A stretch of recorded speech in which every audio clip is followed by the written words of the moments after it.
Question number 10 को हम लोग डिस्कस कर रहे थे और वहां पर हम लोग थोड़ा सा हमारा सेशन समाप्त हो चुका था, इसलिए क्वेश्चन नंबर 10 को हम फिर से डिस्कस कर लेते हैं कि प्रांतों में कांग्रेस के 28 माह के मतलब 28 माह के शासन को लेकर बातें हो रही है कि क्या यहाँ पर सही है इनको लेकर। ठीक है, तो यहाँ पर हमें सही नहीं है पर हमको टिक लगाना है।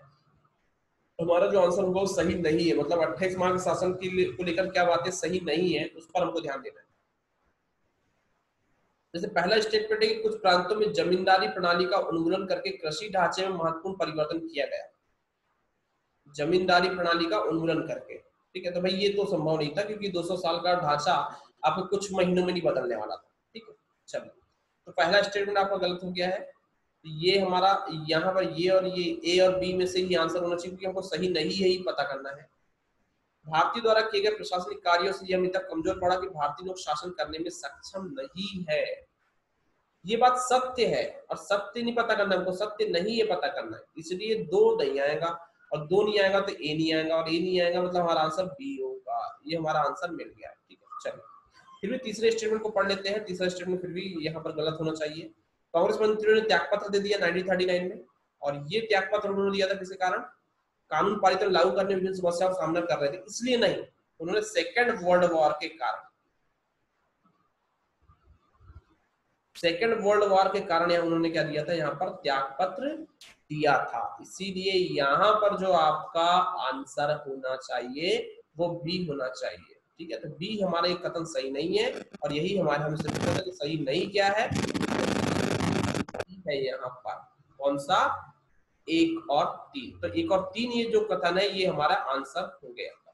ठीक है, चलिए बढ़ते हैं आगे अगले क्वेश्चन के साथ। देखो भाई, अगर आप लोग मुझे बताओगे नहीं कि अगर कोई आपको डाउट आता है, आप अपने समस्याओं से मुझे अवगत नहीं कराएंगे तो फिर कैसे, मतलब मैं अंतर्यामी तो हूं नहीं, है ना, तो आपको डाउट तो बताने पड़ेंगे। ठीक है, जैसे इस क्वेश्चन में यदि कोई डाउट हो तो बताइए, है ना, और टेस्ट तो देना पड़ेगा आपको। अगर आप सोच रहे हैं कि हम बिना टेस्ट दिए सिलेक्शन हो जाएगा और मतलब ये असंभव है, ऐसी बातें तो बिल्कुल हम सोच भी नहीं सकते हैं, ऐसी ऐसी बातें को कि भाई बिना टेस्ट के दिए हम मतलब क्वेश्चन प्रैक्टिस किए हम आगे बढ़ जाएंगे, है ना, कि बाकी लोग तो क्वेश्चन प्रैक्टिस कर रहे हैं ना। हाँ, बाकी लोग अगर नहीं कर रहे होते, चलो मान लें बाकी लोग अगर नहीं कर रहे होते तो उन लोग से तो मुकाबला है हमारा, फाइनली हम जीत जाते। ठीक है, पर वो लोग तो आपसे अच्छी तैयारी कर रहे हैं, फिर कैसे होगा। तो इसीलिए आपको क्वेश्चन पेपर प्रैक्टिस करते रहनी है। ठीक है, तो हमारे जो हम ये क्वेश्चन प्रैक्टिस करवा रहे हैं और तरीके भी पता होने चाहिए थोड़े से, ताकि हम लोग चीजों को समझ सके। ठीक है, चलिए अगला जो क्वेश्चन है, ये असहयोग आंदोलन की वापसी के पश्चात क्रांतिकारी आंदोलन की एक नई लहर को गति मिली। क्रांतिकारी आतंकवाद की इस नई लहर के संदर्भ में निम्न कथनों पर विचार करना है। मतलब जो क्वेश्चन नंबर 11 है, तो असहयोग आंदोलन के पश्चात जो क्रांतिकारी आंदोलन की जो नई लहर गति मिली है उसको लेकर यहाँ बात कर रहा हूँ। ठीक है, तो हमें इसी क्वेश्चन को देखना है, क्वेश्चन नंबर 11। ठीक है, चलिए तो अगर यहाँ बातें करें तो पहला स्टेटमेंट है कि विचारधारात्मक रूप से, अगर यहाँ बात करें कि विचारधारात्मक रूप में इस नई लहर में समाजवाद का कुछ तत्व समाहित था और यह रूसी क्रांति से प्रेरित था। देखो भाई, हमने बातें की 1917 में जो रूसी क्रांति हुई, वास्तव में उस क्रांति ने भारतीय राष्ट्रीय स्वतंत्रता संग्राम आंदोलन में जो समाजवादी विचारधारा को लाकर जो थोपा, या समाजवाद को जो भारत ने प्रेरित किया, वो वास्तव में काबिल तारीफ था। कहीं ना कहीं पूंजीवादी वर्ग के विरोध में या समाजवादी साम्राज्यवादी वर्ग के विरोध में आपको ये सारी की सारी गतिविधियां यहाँ देखने को मिली थी। ठीक है, तो फाइनली हमें यहाँ पर अगर हम देखें तो पहला स्टेटमेंट बिल्कुल सीधे सिंपल वे में समझ में आया कि सही है। ठीक है, चलिए दूसरे स्टेटमेंट को देख लेते हैं कि यह नई लहर गांधीवादी तरीकों से मोहभंग का परिणाम थी। अगर यहाँ पर देखें तो गांधीवादी तरीके कुछ फेल हुए थे, क्योंकि जैसे अगर मैं बात करूं तो कि असहयोग आंदोलन बहुत अच्छे तरीके से असहयोग आंदोलन चल रहा था और शायद गांधी अगर चौरी चौरा कांड के बाद असहयोग आंदोलन वापस नहीं लेते तो हम कहीं ना कहीं एक अच्छे नतीजे पर पहुंचते, जो कि हमें संभव नहीं हो पाया, जो कि हमें नहीं मिल पाया। और इसके अलावा भी जो गांधी की जो हठ धर्मिता थी, लगातार जो हठी व्यवहार करते थे गांधी, इससे कांग्रेस के भी कुछ नेता रुष्ट थे। बाकी दल के तो रुष्ट थे ही थे, कांग्रेस के भी कुछ नेता रुष्ट थे। तो इसलिए कहीं ना कहीं उनके तरीकों से मोहभंग भी हुआ। तो फाइनली हमें यहाँ पर समझ में आ रहा है कि जो दूसरा स्टेटमेंट है वह भी सही है। तीसरे स्टेटमेंट को देखिए यदि कि हिंसा के कारण महिलाओं ने इसमें भाग नहीं लिया। देखो हिंसा इसमें हुई नहीं थी, ये तो आपको सबसे पहले पता होना चाहिए, और गांधी के आंदोलन में हिंसा असंभव सी बात थी।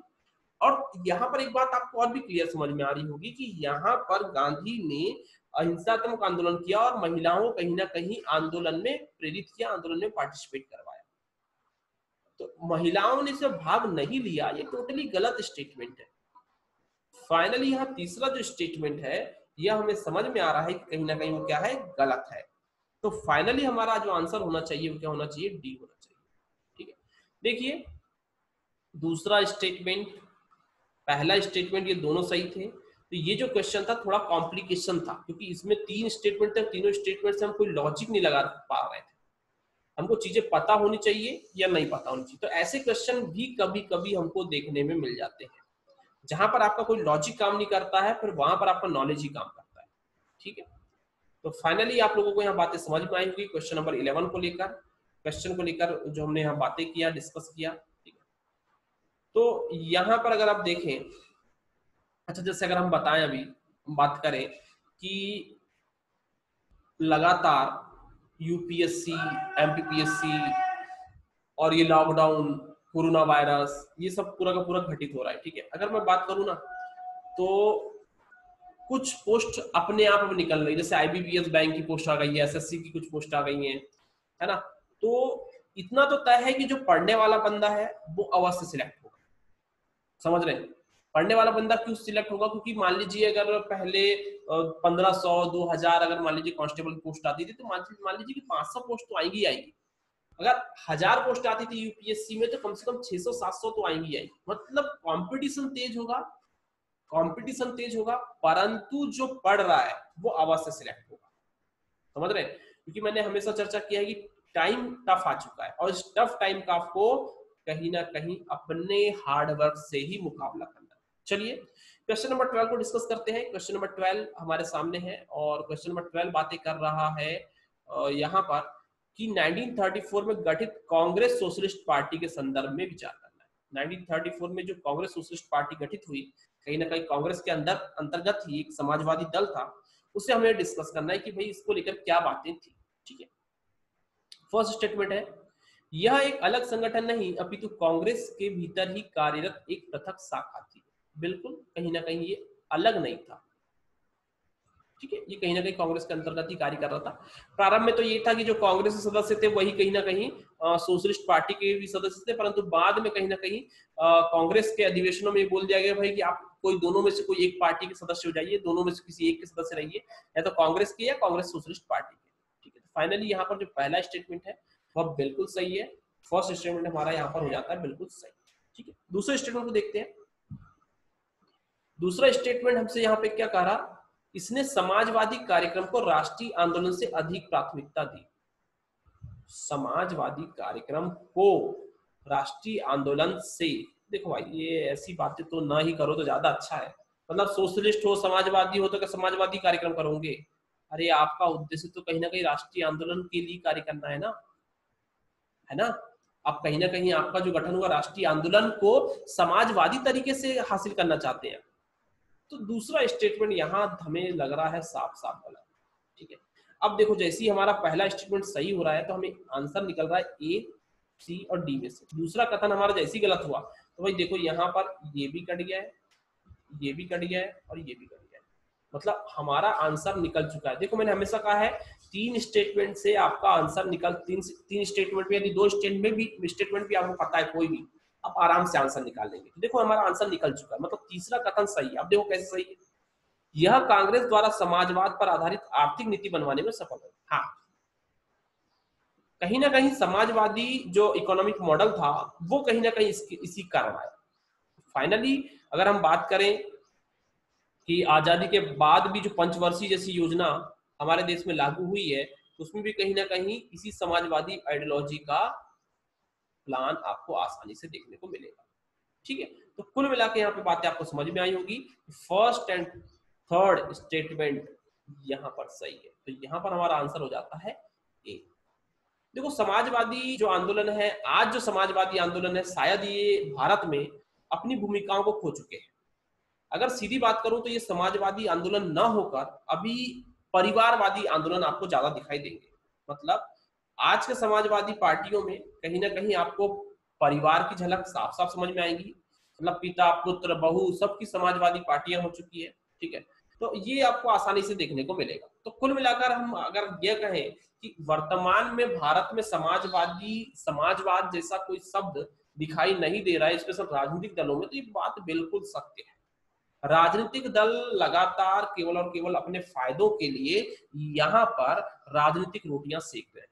तो कोई भी समाजवाद, कोई भी समाज का कल्याण, कोई भी आर्थिक गतिविधियों में इनका रूप आपको दिखाई नहीं देगा, ठीक है। चलिए, तो आज के समाजवाद की तो परिकल्पना हम कर ही नहीं सकते, परंतु वास्तव में उस समय समाजवादी गतिविधियां काफी अच्छी रही। आजादी के प्रारंभिक कुछ दशकों, आजादी के पश्चात के कुछ प्रारंभिक कुछ दशकों में भी कहीं ना कहीं हमारे देश में आजादी आंदोलन बहुत अच्छे, समाजवादी आंदोलन बहुत अच्छे से संचालित हुआ। जेपी जैसे, है ना, काफी काम किए थे, जेपी नारायण जेपी थे, है ना, इन्होंने काफी अच्छा काम किया था, ठीक है। बढ़ते आगे, क्वेश्चन नंबर 13 को देख लेते हैं, क्या बातें हो रही हैं। गांधी इरविन समझौते के संदर्भ में निम्न में से कौन से प्रावधान इसमें शामिल थे। गांधी इरविन समझौता, ठीक है। तो गांधी इरविन समझौता आपको याद होगा, गांधी इरविन समझौता होने के पश्चात ही सविनय अवज्ञा आंदोलन समाप्त हुआ था, है ना। और सविनय अवज्ञा समाप्त हुआ और गांधी जी गोलमेज सम्मेलन में द्वितीय गोलमेज सम्मेलन में पार्टिसिपेट करने के लिए लंदन गए, है ना। विंस्टन चर्चिल ने कहा था, बहुत अच्छा दृश्य है जब एक अर्धनग्न फकीर ब्रिटेन की संसद भवन में पहुंच रहा है, ठीक है। चलिए, इस प्रकार की बातें की थी मिस्टर चर्चिल ने। कहीं ना कहीं वो उस समय दक्षिणपंथी आइडियोलॉजी पर कहीं ना कहीं विपक्ष में बैठे हुए थे ब्रिटेन में, इसको लेकर बातें हम लोगों ने डिस्कस भी किया क्लास में, ठीक है। चलिए, तो भाई क्या बातें हुई, क्या समझौते में क्या प्रावधान थे। पहला स्टेटमेंट है कि तटीय क्षेत्रों में व्यक्तिगत प्रयोग और बिक्री के लिए नमक बनाने का अधिकार देना। कहां पर? तटीय क्षेत्रों में व्यक्तिगत प्रयोग और बिक्री के लिए। व्यक्तिगत प्रयोग तो ठीक है, बिक्री के लिए नमक, आप भी सोच लीजिए ना, बिक्री के लिए नमक बनाने कैसे दे सकते थे, ठीक है। तो यहां पर जो बिक्री वाली बात जैसी आती है तो पहला स्टेटमेंट हो जाता है गलत। दूसरे स्टेटमेंट को देखते हैं, पुलिस अत्याचारों की सार्वजनिक जांच। पुलिस अत्याचारों की सार्वजनिक जांच की मांग रखी गई थी, परंतु ये फाइनली समझौते के प्रावधान में शामिल नहीं थी। चाहते थे गांधी अत्याचारों की सार्वजनिक जांच करवाना, परंतु ये संभव नहीं हो पाया था। जैसे इनमें से एक और मांगी थी, जैसे भगत सिंह, राजगुरु और सुखदेव की फांसी की माफी को भी लेकर गांधी ने बात किया था। अब अभी तो कहते हैं कि लोग नहीं किया था, पता नहीं क्या, पर फाइनली हम लोग ने तो यही पढ़ा कि किया था। तो अगर बात करें तो ये भी मांग कहीं ना कहीं गांधी की एक्सेप्ट नहीं हुई। तो फाइनली हम ये कह सकते हैं कि पुलिस अत्याचारों की सार्वजनिक जांच की मांग यहाँ पर कहीं ना कहीं एक्सेप्ट नहीं हुई है। तीसरा जो स्टेटमेंट है, सविनय अवज्ञा आंदोलन को स्थगित करना, बिल्कुल ये कहीं ना कहीं प्रावधान था। शांतिपूर्ण और अहिंसात्मक धरने का अधिकार, बिल्कुल ये भी कहीं ना कहीं मिल गया। तो अगर आप देखिए 3 और 4, मतलब 3 और 4, ये हमारा डी, तो डी हमारा यहाँ पर क्या है, आंसर, ठीक है। तो ये 3 और 4 कथन जो है कि सविनय अवज्ञा आंदोलन को स्थगित करना, शांतिपूर्ण और अहिंसात्मक धरने का अधिकार, ये कहीं ना कहीं गांधी इरविन समझौते के प्रावधानों में शामिल थे। इसलिए हमारा यहाँ पर डी ऑप्शन क्लियर हो जाता है। देखिए भाई, गांधी इरविन की अगर मैं बात करूं आप लोगों के साथ में, तो गांधी यहाँ पर थोड़े से एक पोलाइट नेचर के, समझ लीजिए, कहीं ना कहीं उन्हें लगा था कि भाई अगर हम इरविन के साथ समझौता करते हैं तो हमें कुछ ना कुछ अधिकार तो मिल ही जाएंगे और गोलमेज सम्मेलन में भी कहीं ना कहीं हम अपनी बात रख पाएंगे। परंतु हमने चर्चा भी किया था कि जब गोलमेज सम्मेलन में पहुंचे, और गोलमेज सम्मेलन में पहुंचाना ही कहीं ना कहीं कांग्रेस को, वहां पर कांग्रेस को नीचा दिखाना था ब्रिटिश साम्राज्यवादी ताकतों के द्वारा। तो वहां पर जो भारतीय दल भी थे, वो शायद भारतीय दल भी कहीं ना कहीं ब्रिटिश साम्राज्यवाद का प्रतिनिधित्व कर रहे थे। गांधी ने लिखा है कि मुझे ऐसा लग रहा था कि मैं संपूर्ण रूप से घिर चुका हूं और मुझे विभिन्न प्रकार के ब्रिटिश साम्राज्यवादी विचारकों के द्वारा घेरा गया है। तो वहां पर जैसे चाहे मैं मुस्लिम लीग की बात कर लूं, मैं या कोई दलित आंदोलन महासभा की बात कर लूं, सारे के सारे लोग कहीं ना कहीं कांग्रेस के विरोध में बातें कर रहे थे, जो कहीं ना कहीं गांधी के लिए वहां पर स्वीकार योग्य नहीं थी। इसलिए फाइनली हम पता भी है कि फाइनली जो उसके बाद का जो अधिवेशन गोलमेज सम्मेलन हुआ, उसमें बिल्कुल भी कांग्रेस से कोई प्रतिनिधि नहीं गया, और एकमात्र सम्मेलन था दूसरा जिसमें कहीं ना कहीं कांग्रेस से एकमात्र प्रतिनिधि गए थे, और वो थे गांधी। ठीक है, आगे बढ़ते हैं। क्वेश्चन नंबर जो 14 है उसे देख लेते हैं। क्वेश्चन नंबर 14 यहाँ पर क्या बातें कर रहा है, चलिए। क्वेश्चन नंबर 14 यहाँ पर कांग्रेस सोशलिस्ट पार्टी को लेकर बातें कर रहा है कि कांग्रेस सोशलिस्ट पार्टी उदय के साथ कांग्रेस में उभरी वामपंथी विचारधारा के संदर्भ में निम्नलिखित कथनों पर विचार कीजिए। मतलब कांग्रेस सोशलिस्ट पार्टी के उदय को लेकर बातें करनी है। देखो क्या बातें हैं, डिस्कस कर लेते हैं। वामपंथी विचारधारा, ठीक है, लेफ्टिस्ट आइडियोलॉजी कांग्रेस के अंदर, ठीक है। चलिए, पहला स्टेटमेंट है, अच्छा हमें ये भी ध्यान रखना है कि सही नहीं ये पता करना है, मतलब गलत स्टेटमेंट निकालना है, ठीक है। वे पूर्ण स्वतंत्रता के पक्षधर थे, कुछ वर्गों के लिए नहीं बल्कि समस्त जनता के लिए स्वराज चाहते थे। बिल्कुल, कहीं ना कहीं सर्वहारा वर्ग की बातें करते थे कि भाई कोई स्पेशल वर्ग को ही स्वतंत्रता ना मिले, संपूर्ण वर्ग को यहाँ पर समस्त जनता को क्या मिले, स्वराज मिले, उनका राज मिले, ठीक है। तो पहला स्टेटमेंट तो हो जाता है बिल्कुल सही, मतलब यह तो हमारा आंसर नहीं होगा, मतलब हमारा आंसर ए नहीं होगा और हमारा आंसर डी नहीं होगा, कंफर्म। दूसरे स्टेटमेंट में पढ़ते हैं। वे साम्राज्यवाद के विरोधी तथा राष्ट्रवाद एवं समाजवाद के समर्थक थे। साम्राज्यवाद के विरोधी, राष्ट्रवाद एवं समाजवाद के समर्थक। देखिए बिल्कुल सत्य बात है कि साम्राज्यवाद के क्या है, वो विरोधी है, और राष्ट्रवाद के क्या है, समर्थक है। बिल्कुल सत्य बात है, ठीक है ना। राष्ट्रवाद के समर्थक है, समाजवाद के समर्थक है, कहीं ना कहीं साम्यवादी इनके पास विचारधारा है। तो ये दूसरा कथन भी यहाँ पर सही हो जाता है, मतलब ये भी अगर है वह भी हमारा आंसर नहीं होगा, मतलब बी भी हमारा आंसर नहीं होगा, मतलब हमारा आंसर क्या होगा, सी। ये हमारा आंसर निकल गया। देखो मैंने फिर बोला दो स्टेटमेंट से आंसर निकल सकता है, अगर दो स्टेटमेंट कोई भी आपको पता है तो। तीसरा स्टेटमेंट पढ़ लेते हैं। उनकी विचारधारा रूसी निहिलिस्टों और आयरलैंड के राष्ट्रवादियों से प्रेरित थी। ये अगर हम देखें तो रूसी निहिलिस्टों से तो ठीक है, आयरलैंड के राष्ट्रवादियों को अगर हम देखें तो कहीं ना कहीं आयरलैंड के राष्ट्रवादियों की विचारधारा थोड़ी दक्षिण पंथ के करीब थी, थोड़ी। तो फाइनली यहाँ पर जो तीसरा स्टेटमेंट है ये गलत हो जाता है, और यही गलत होता है तो हमारा फिर आंसर होता है, क्योंकि हमको गलत कथन पर ही बात करनी है, गलत कथन पर हमको आंसर करना है। तो ये यहाँ पर हमको ध्यान रखना है कि सी हमारा यहाँ पर करेक्ट आंसर है, ठीक है। चलिए, तो उम्मीद कर रहा हूँ बातें आपको समझ में आ रही होगी। कांग्रेस सोशलिस्ट पार्टी को लेकर भी कभी कभी ऐसे मतलब अगर विचार देखें तो अगर हम देखते हैं तो ये एक प्रकार से कांग्रेस के अंदर ही वामपंथ था, और जिसका नेतृत्व कहीं ना कहीं सुभाष और जवाहरलाल नेहरू जैसे युवा नेतृत्व करता कर रहे थे, और वही पटेल दक्षिण पंथ का नेतृत्व कर रहे थे। शायद ये कहीं ना कहीं उस समय कांग्रेस के अंतर्गत समाजवाद की बातें करते थे, वामपंथ की बातें करते थे, सर्वहारा वर्ग की बात करते थे, जबकि वो स्वयं कहीं ना कहीं बुर्जुआ वर्ग से आते थे। तो यहाँ पर थोड़ा सा हमें आइडिया के रूप में इतना तो क्लियर रखना है कि नेहरू और पटेल दोनों के बीच में विचारधारात्मक अंतर था, वो शायद आजादी के बाद भी देखने को मिला। चलिए बढ़ते आगे। क्वेश्चन नंबर 15 है। 1932 में रैमजे मैकडोनाल्ड द्वारा घोषित सांप्रदायिक पंचांग कम्युनल अवार्ड के संदर्भ में कथनों पर विचार कीजिए, ठीक है। कम्युनल अवार्ड जैसे 1932 में आया था, आपको पता है कहीं ना कहीं यह 1905 के बाद एक बड़ा कदम था भारत को बांटने का, डिवाइड करने का, है ना। और गांधी ने इसका पुरजोर विरोध किया था, और फिर फाइनली पूना पैक्ट हुआ था जहां पर ये सांप्रदायिक पंचायत को समाप्त किया गया। चलिए बातें करते हैं। इसने वंचित वर्गों को अल्पसंख्यक घोषित किया। अब देखिए यहाँ पर अल्पसंख्यक को लेकर अगर हम बात करें तो अल्पसंख्यक की जो मीनिंग थी उसको ये थोड़े से स्पष्ट इन्होंने करने की कोशिश की थी। दलित हो गए, है ना, सिख हो गए, मुस्लिम हो गए, इनको कहीं ना कहीं वो अल्प मुस्लिम हो गए, इनको कहीं ना कहीं अल्पसंख्यक मान रहे थे, और इसी को कहीं ना कहीं माना जा रहा था वंचित वर्ग। वास्तव में ये कहीं ना कहीं वंचित वर्ग थे, ठीक है। तो अगर हम यहाँ देखें तो हमें पहला स्टेटमेंट सत्य नजर आ रहा है, ठीक है। पहला जो स्टेटमेंट है वह हमें यहाँ पर सही नजर आ रहा है, तो पहला स्टेटमेंट हमारा यहाँ हो जाता है सही, ठीक। दूसरा जो स्टेटमेंट है कि इसके विरोध में महात्मा गांधी द्वारा अनिश्चितकालीन भूख हड़ताल आरंभ कर दी, पुणे की यरवदा जेल, है ना, जहां पर संजय दत्त भी बन रहे हैं।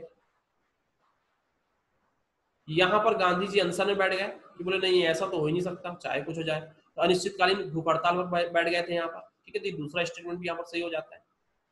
तो देखो दूसरा, पहला और दूसरा जब स्टेटमेंट हमारा सही होता है तो पहला और दूसरा अगर आप देखें कॉमन दिख रहा है बी और डी में, ठीक है, मतलब ये दो तो कट चुके हैं हमारे, ठीक है। बस एक स्टेटमेंट है, फाइनली क्लियर हो जाएगा कि 3 आएगा या नहीं आएगा।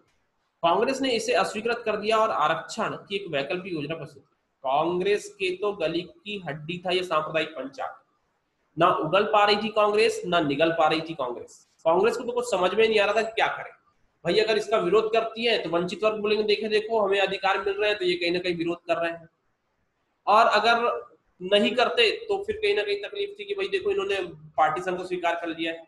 तो कांग्रेस की तो गली की हड्डी बन गई थी पूरा का पूरा सांप्रदायिक पंचायत। इसके अलावा यदि अगर मैं बात करूं, इसके अलावा यदि मैं बात करूं तो आज के समय की जो आरक्षण व्यवस्था है वह भी कहीं ना कहीं भारतीय राजनीतिक पार्टियों के गले की हड्डी बन चुकी है। वही स्थिति इस समय कांग्रेस की थी कि आज के समय भी आरक्षण समझ में नहीं आ रहा ना किस ओर जा रहा है। जैसे अभी एमपीपीएससी का रिजल्ट अटका हुआ है, क्यों अटका हुआ है? वही ओबीसी 27% अटका हुआ है मामला, और उसमें पता नहीं क्या जनसंख्या के अनुपात में रिजर्वेशन मिलता है या नहीं मिलता है। तो देख लीजिए कि मतलब 2018-19 का नोटिफिकेशन 20 में आया, वह भी सही तरीके से इम्प्लीमेंट नहीं हो पाया, है ना। ये समस्याएं देखने को मिलती है।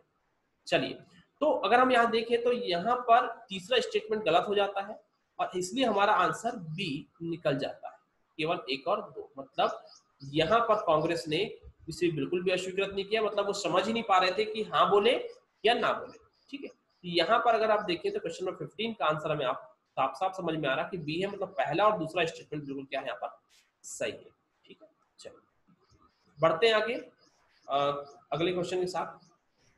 देखिए भाई, आरक्षण वैसी सांप्रदायिक पंचायत के जैसे ही है। आज के समय का आरक्षण जो आप देख रहे हैं ना, बिल्कुल वैसा ही है। हमारे यहाँ पर भी आरक्षण को लेकर नीतियां बिल्कुल स्पष्ट नहीं है।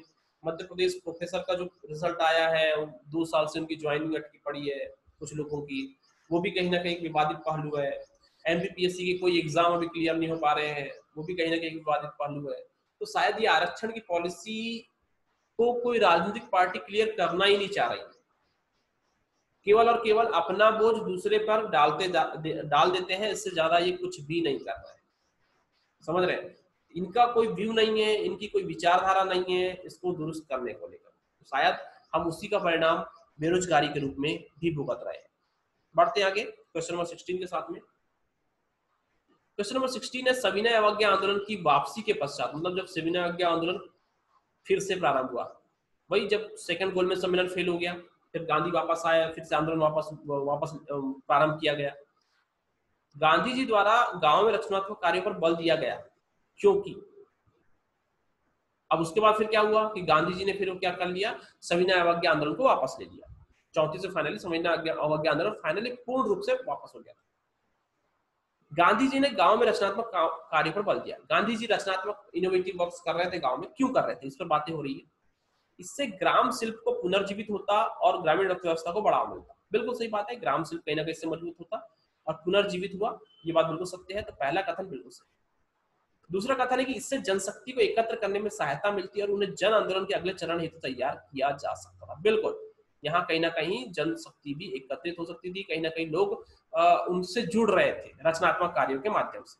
तो पहला और दूसरा यहाँ पर हमें दोनों कथन जो है वो साफ साफ समझ में आ रहे हैं कि सही है, इसलिए हमारा यहाँ आंसर होगा। बहुत सिंपल क्वेश्चन था, बहुत इजी क्वेश्चन था, बहुत ज्यादा आपको दिमाग यहाँ नहीं लगाना। बढ़ते हैं आगे क्वेश्चन नंबर 17 के साथ।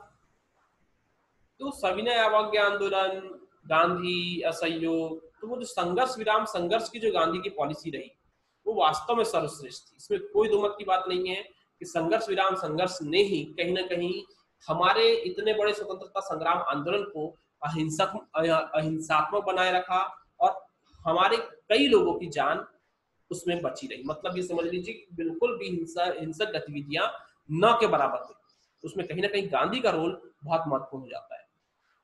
क्वेश्चन नंबर 17 को देख लेते हैं। क्वेश्चन नंबर 17 यहाँ क्या बातें कर रहा है। क्वेश्चन नंबर 17 की बातें करें, भारत में ब्रिटिश सरकार द्वारा 1935 का भारत शासन अधिनियम निम्नलिखित उद्देश्यों तो लाया गया। मतलब कौन से उद्देश्य थे जो 1935 का भारत शासन अधिनियम लाया गया। देखो 1919 मॉन्टेग्यू चेम्सफोर्ड सुधार कहीं ना कहीं फेल हो गए थे। उसके बाद अगर देखें तो गोलमेज सम्मेलन भी फेल हो गए थे। साइमन कमीशन फेल हो गया था, और इतने सब फेल होने के बाद नेहरू रिपोर्ट कहीं ना कहीं एक प्रभावशाली कदम कांग्रेस के द्वारा उठाया गया था। तो नेहरू रिपोर्ट की ही बहुत सी बातों को ध्यान में रखते हुए कहीं ना कहीं 1935 का भारत शासन अधिनियम आया। चलिए क्या बातें हुई देखते हैं। प्रांत और प्रांतीय नेताओं को सत्ता का स्वायत्त केंद्र बनाने, मतलब जो प्रांत है और प्रांत के जो प्रांतीय नेता है उनको सत्ता के करीब लेके आना, ये कहीं ना कहीं साम्राज्यवादी विचारधारा की ही एक पहल थी। तो ये कथन बिल्कुल सही दिख रहा है मेरे, ठीक है। दूसरा है कांग्रेस नेतृत्व के भीतर संविधानवाद में विश्वास करने वाले उदारवादी और नरमपंथियों का दमन करना। संविधानवाद में विश्वास करने वाले, भाई संविधानवाद की तो बातें हुई है यहाँ पर कहीं ना कहीं, कॉन्स्टिट्यूशनल को लेकर बात करूं मैं, एडमिनिस्ट्रेशन को लेकर बात करूं मैं, लेजिस्लेटिव को लेकर बातें करूं मैं, किसी भी संदर्भ में यदि बात करूं संविधान की, हमारे देश के संविधान में स्वयं 1935 से बहुत ज्यादा चीजें जैसी की वैसी ली गई हैं।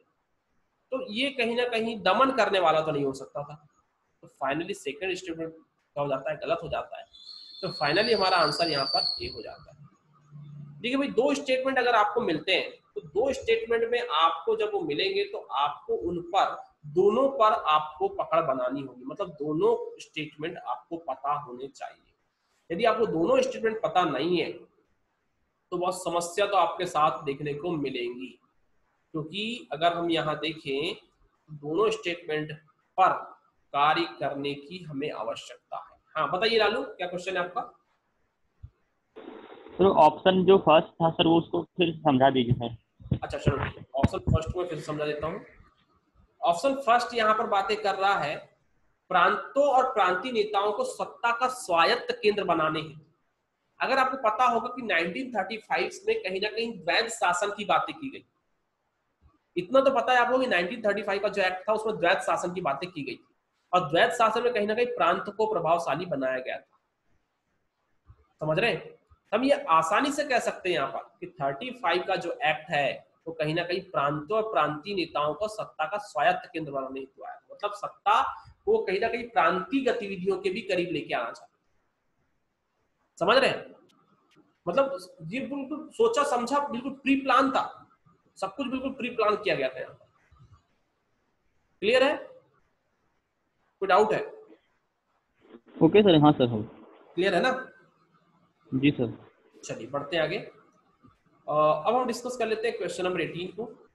देखो जो 35 का एक्ट है ना, 35 का एक्ट प्री प्लान तो था, दबाव में भी था, और कहीं ना कहीं एक बड़ा अच्छा संवैधानिक प्रयास भी था, इसमें कोई दो मत की बात नहीं है, क्योंकि कहीं ना कहीं उसने हमारे संविधान को एक बड़ी रूपरेखा प्रदान की थी।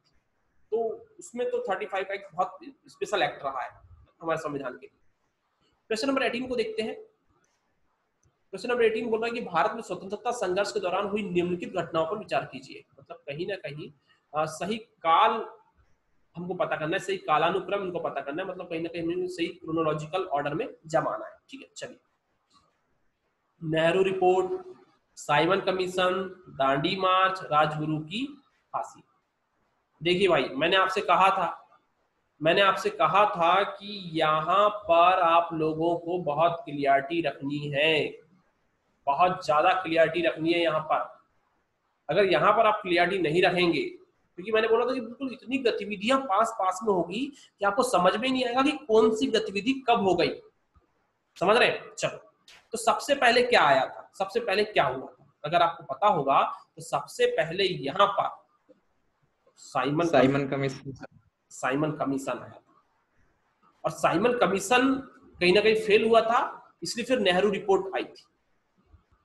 ठीक है, और उसी क्रम में कहीं ना कहीं गांधी दांडी मार्च भी करने निकल चुके थे, और फाइनली फिर कराची अधिवेशन के कुछ दिन पहले 31 में राजगुरु को फांसी हुई थी, मतलब भगत सिंह, सुखदेव और राजगुरु। तो अगर हम देखें तो पहले हमको यहाँ पे दिखाई दे रहा है साइमन कमीशन। साइमन कमीशन मतलब ए, सी और डी, मतलब दूसरा यहाँ पर बी तो कट रहा। ठीक है, चलिए। उसके बाद आएगा आपके दूसरे के बाद नेहरू रिपोर्ट। ठीक है, नेहरू रिपोर्ट आई थी साइमन कमीशन के जस्ट बाद, तो वहां पर आपको ए और डी बच रहा है आपके पास। ठीक है, फाइनली यहाँ पर ए और डी बचे हुए हैं। फिर हुआ था कहीं ना कहीं आपका दांडी मार्च। ठीक है, यहाँ पर दांडी मार्च हुआ, ये फाइनली कहाँ था, तीसरे स्टेटमेंट ए में, और ये चौथा राजगुरु की फांसी। तो मतलब आपका आंसर जो होगा यहाँ पर ए होगा। देखो आप पीछे से ही पता कर सकते थे क्योंकि राजगुरु की फांसी कराची के जस्ट पहले हुई थी, तो ये लास्ट में ही होगा, ये ऐसे भी करके पता कर सकते थे। मतलब अगर थोड़ा थोड़ा लॉजिक है आपके पास तो काम कर सकते हो। फिर भी यहाँ पर डेट को लेकर आपको क्लियरिटी होनी चाहिए, कम से कम ईयर को लेकर तो क्लियरिटी होनी चाहिए। अगर ईयर को लेकर भी क्लियरिटी होती तो आप आराम से यहाँ पर क्वेश्चन सॉल्व कर पाते। ठीक है, तो भाई इतनी क्लियरिटी तो चाहिए आपको। क्वेश्चन नंबर 19 को देखते हैं। भगत सिंह के संदर्भ में निम्नलिखित कथनों पर विचार कीजिए। भगत सिंह को लेकर बातें करनी है यहाँ पर। वह पूंजीवाद और वर्ग वर्चस्व की समाप्ति के पक्षधर थे। पूंजीवाद और वर्ग वर्चस्व की समाप्ति के पक्षधर थे। देखो भाई, भगत सिंह को अगर आप लोगों ने पढ़ा है और अगर ऐसे क्वेश्चन को अगर आपने गलत किया है तो कहीं ना कहीं यह मुश्किल पैदा करने वाला है आपके लिए। ठीक है, पूंजीवाद का तो बिल्कुल उन्होंने विरोध किया, वर्ग वर्चस्व की समाप्ति का भी वो के भी क्या थे, कहीं ना कहीं पक्षधर थे। तो फाइनली आपका जो पहला स्टेटमेंट है बिल्कुल सही है, मतलब ए सी डी में आंसर होगा। ठीक है, उन्हें हमेशा विश्वास था कि क्रांतिकारी आतंकवाद और हिंसक तरीकों से स्वतंत्रता प्राप्त की जा सकती है। अब यहां पर अगर आप देखें, उन्हें स्वयं भी विश्वास नहीं था कि क्रांतिकारी आतंकवाद और हिंसक तरीकों से स्वतंत्रता प्राप्त की जा सकती है। ये बात बिल्कुल क्लियर है। क्लियर क्यों है? क्योंकि वो भी कहीं ना कहीं गांधीवादी सिद्धांतों पर काम कर सकते थे, गांधीवादी आइडियोलॉजी उनके पास भी थी, और वो ये जानते थे कि इतना सब कुछ क्रांतिकारी गतिविधियों के माध्यम से संभव नहीं हो पाएगा, इस बात को समझते थे। ठीक है, तो इनका दूसरा स्टेटमेंट गलत है, दूसरा स्टेटमेंट गलत है। वो केवल जानते थे कि इसलिए तो कहीं ना कहीं उन्होंने गिरफ्तारी दे दिया था ना अपनी।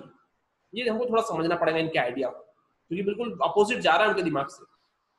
तीसरा स्टेटमेंट है, उन्होंने सांप्रदायिकता का विरोध किया और इसे उपनिवेशवाद के सामान्य शत्रु माना। बिल्कुल लाला लाजपत राय से इसीलिए कहीं ना कहीं उनके कुछ लास्ट टाइम पर कहीं ना कहीं विचार नहीं मिल रहे थे, है ना। तो फाइनली जो तीसरा स्टेटमेंट है ये सही हो जाता है। पहला और तीसरा सही है, मतलब हमारा सी हमारा आंसर है, एक और तीन। तो ये भगत सिंह को लेकर थोड़ी सी बातें हैं, दिमाग में आपको बैठानी है। भगत सिंह कहीं ना कहीं साम्राज्यवाद पूंजीवाद के विरोधी थे, परंतु क्रांतिकारी गतिविधियों के माध्यम से उनको ये भी पता था कि इतने जल्दी क्रांतिकारी गतिविधियों से आजादी नहीं मिलेगी, क्योंकि सरकार जो है दमनात्मक कार्रवाई करेगी और दबा देगी पूरे पूरे आंदोलन।